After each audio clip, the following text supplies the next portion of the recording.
Assalamualaikum warahmatullahi wabarakatuh.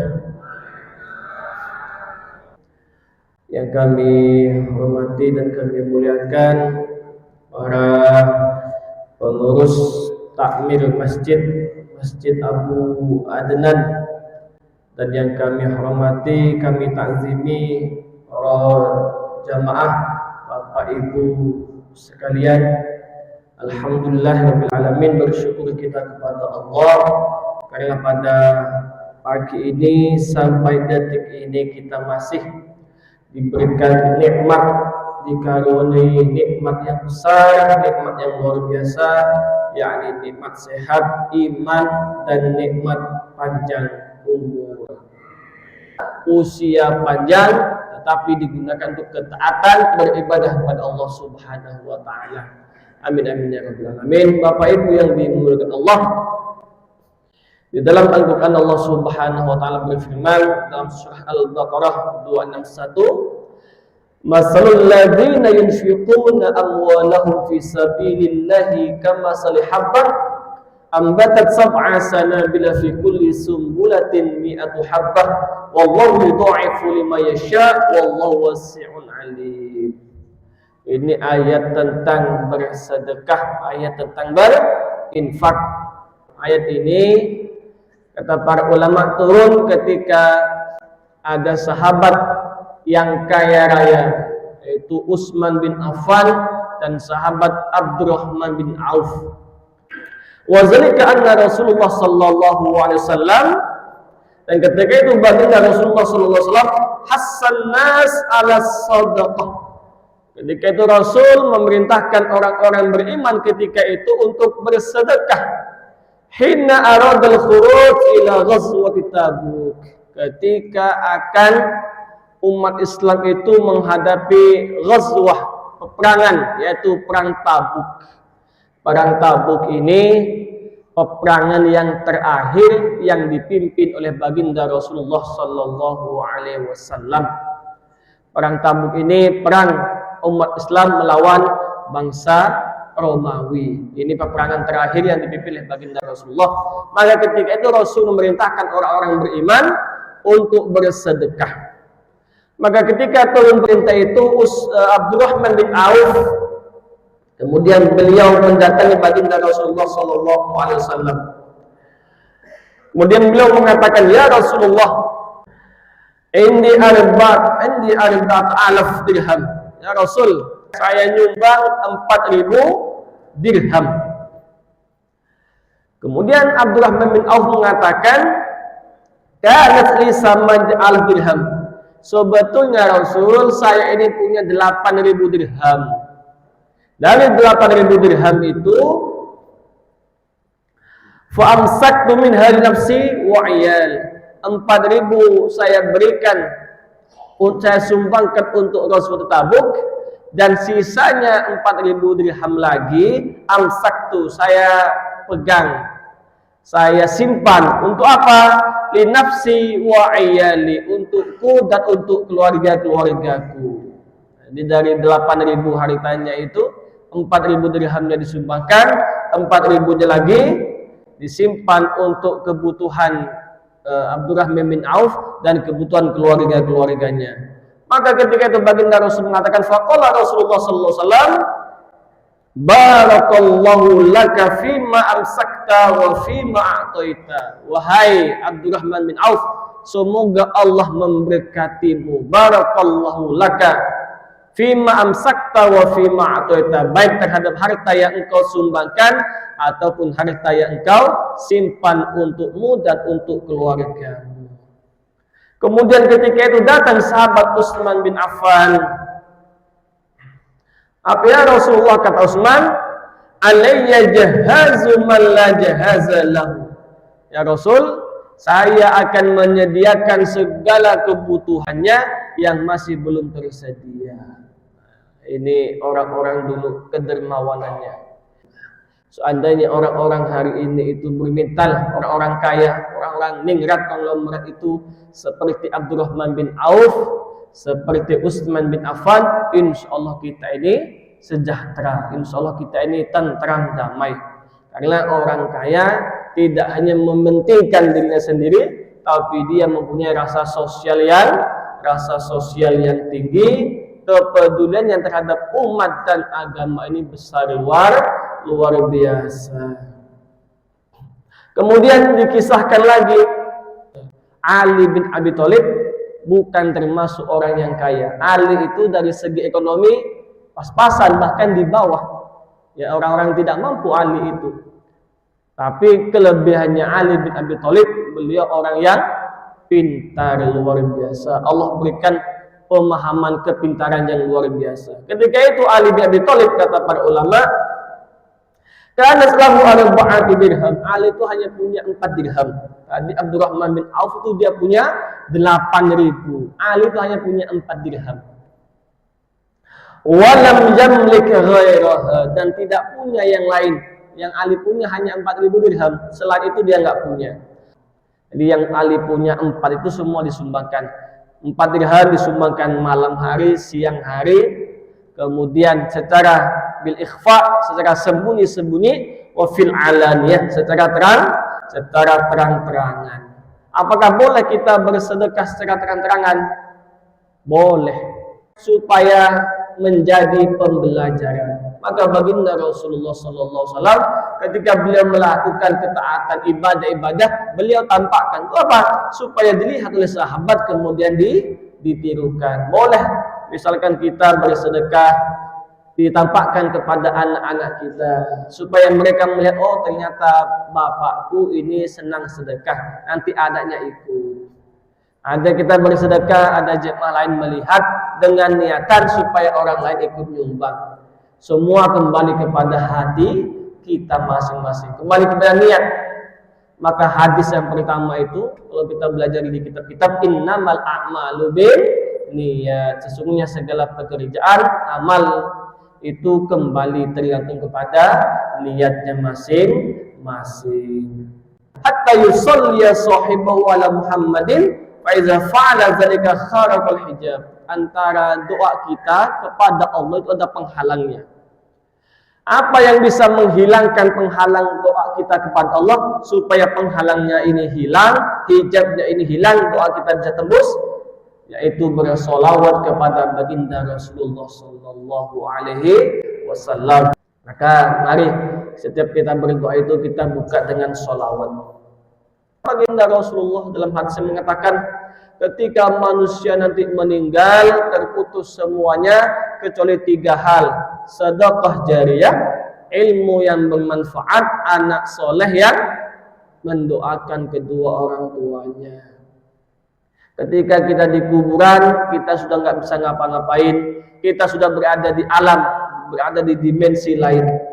Tapi ketika itu kita masih bisa mendapatkan investasi kiriman pahala, yaitu dengan sedekah jariyah yang kita lakukan, ilmu bermanfaat, dan anak soleh yang senantiasa mendoakan orang tuanya. Itu saja Bapak Ibu yang bisa kita andalkan hari ini, yang mesti kita lakukan dan mesti kita usahakan itu. Kemudian Bapak Ibu jemaah yang dimuliakan Allah, bihadza sabab balagha as-salaf. Oleh sebab ini para ulama-ulama kita zaman terdahulu itu fi ikhfa'i sadaqatihim an a'yunin nas. Maka beliau para orang soleh, orang-orang ulama-ulama terdahulu, ketika beliau ini bersedekah, ikhfa' an a'yunin nas, mereka itu menyembunyikan sedekah infak yang mereka lakukan, hatta talaba minhum faqiran a'ma, supaya nggak diketahui orang dulu itu kalau bersedekah, takut ada muncul sifat riya dalam hatinya. Yang disedekahkan itu faqiran a'ma, li'alla ya'lam manil mutasaddiq, yang diberikan itu orang fakir yang buta, yang tidak bisa melihat. Supaya apa? Supaya nggak ketahuan kalau saya yang bersedekah. Kemudian diberikan kepada orang fakir yang buta. Wa ba'duhum rabata fi sawadil fakir na'iman, dan yang lain bersedekahnya supaya nggak ketahuan, nggak muncul sifat riya itu, diikatkan di pakaian orang fakir na'iman, dia sedang tidur. Orang fakirnya sedang tidur di jalan, tidur di mana. kemudian sedekahnya itu diikatkan, disimpan di pakaiannya, orangnya tidur yang fakir tadi, supaya nggak ketahuan. Bangun-bangun orang fakir ini ternyata sudah ada sumbangan. Begitu menjaganya para ulama-ulama kita terdahulu tentang bagaimana bersedekah ini supaya tidak muncul sifat riya, tidak muncul sifat sombong dalam hatinya. Tetapi seandainya sedekah itu ditampakkan boleh, karena Allah katakan wa in tukhfuha wa tutul fuqara fa khairul lakum. Seandainya sedekah ini kita diam-diamkan itu baik. Kemudian wa in tubtuha, seandainya ditampakkan itu juga baik. Yang ditampakkan itu niatannya supaya menjadi pelajaran bagi orang-orang lain agar mengikutinya. Ketika bersedekah berinfak itu ikhlas kepada Allah dan jangan mengikuti dengan al-manni wal adza, dengan disebut-sebut atau menyakiti orang yang diberikan. Orang yang bersedekah kemudian tidak diungkit-ungkit sedekahnya, tidak menyakiti orang yang diberikan infak sedekah tadi, lahum ajruhum inda rabbihim.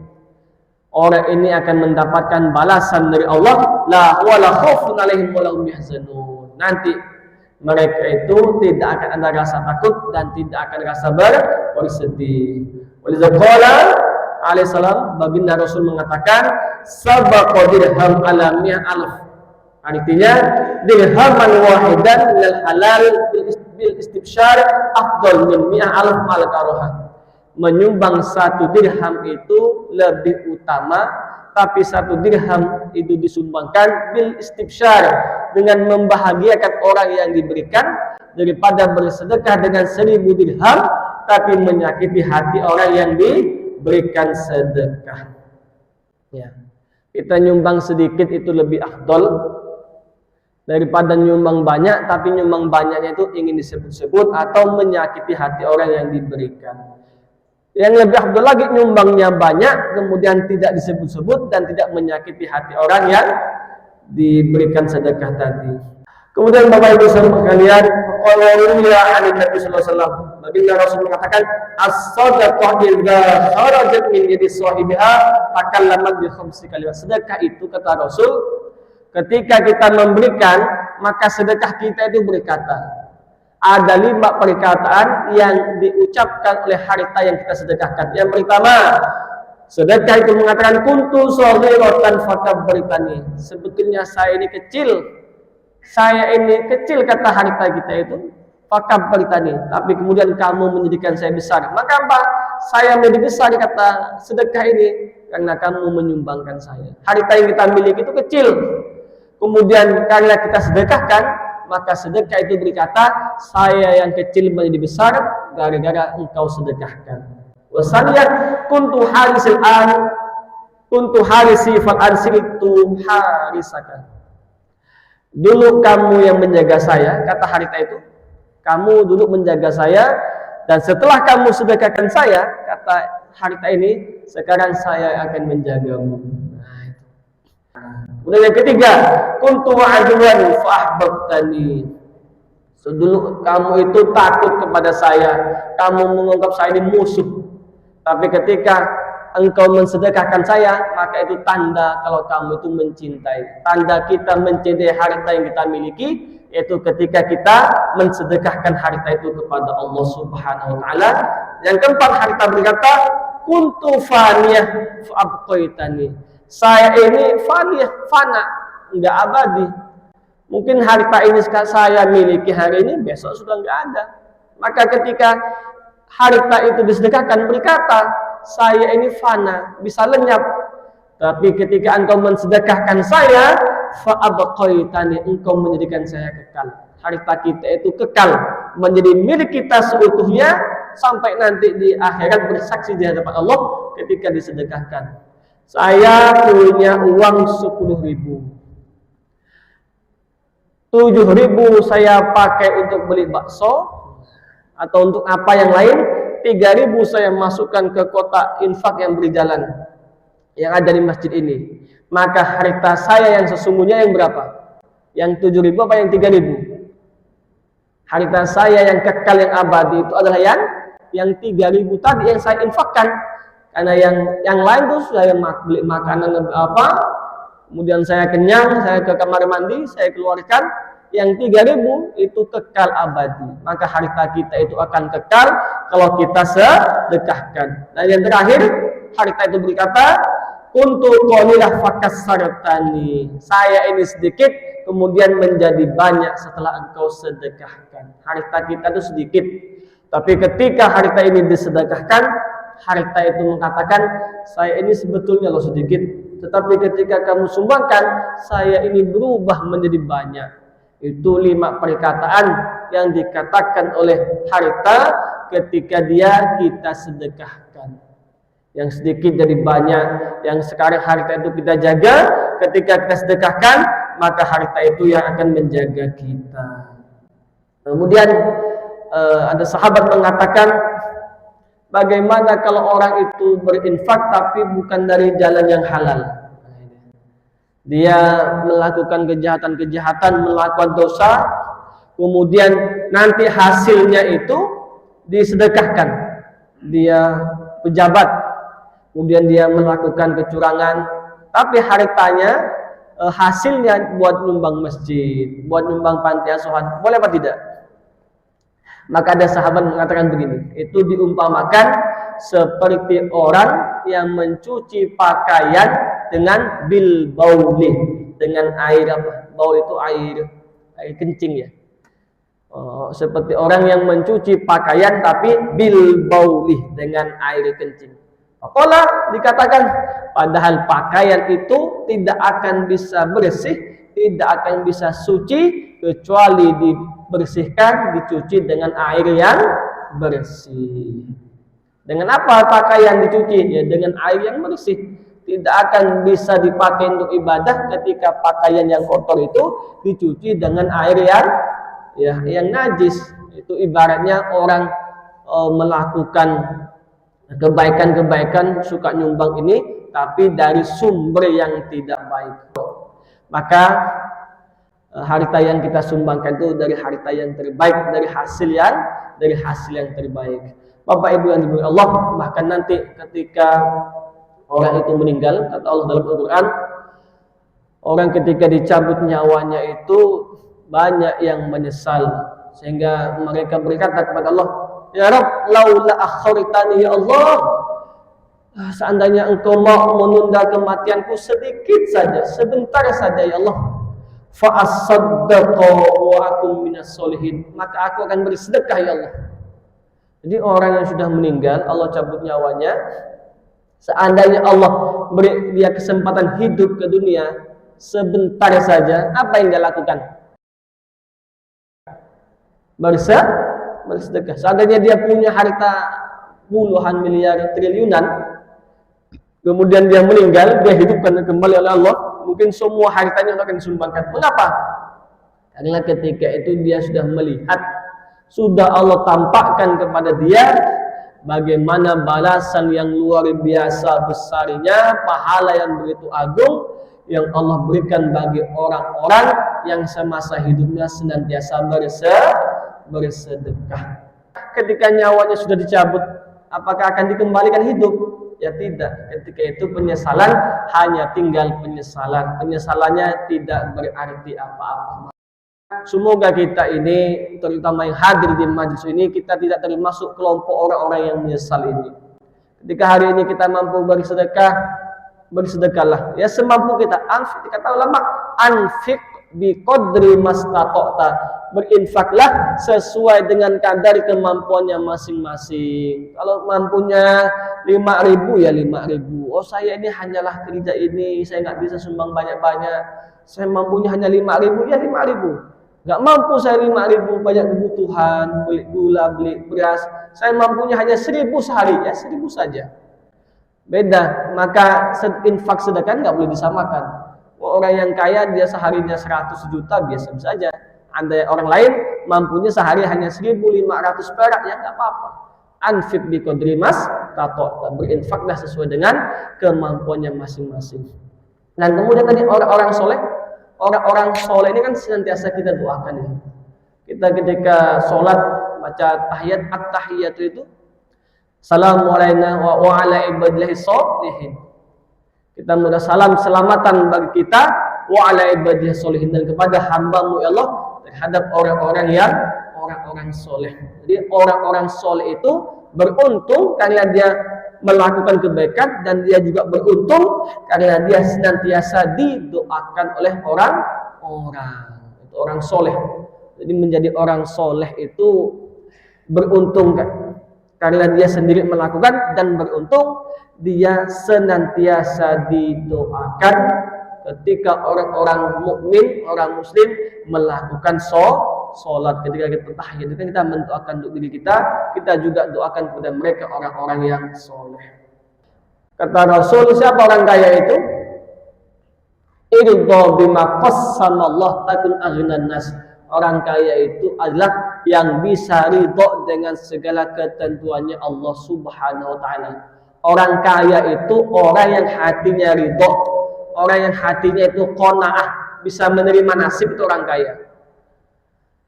Ya Allah, ketika Allah takdirkan kita seperti ini, kemudian kita menerima, ini takdirnya Allah. Ini sudah ketentuan Allah.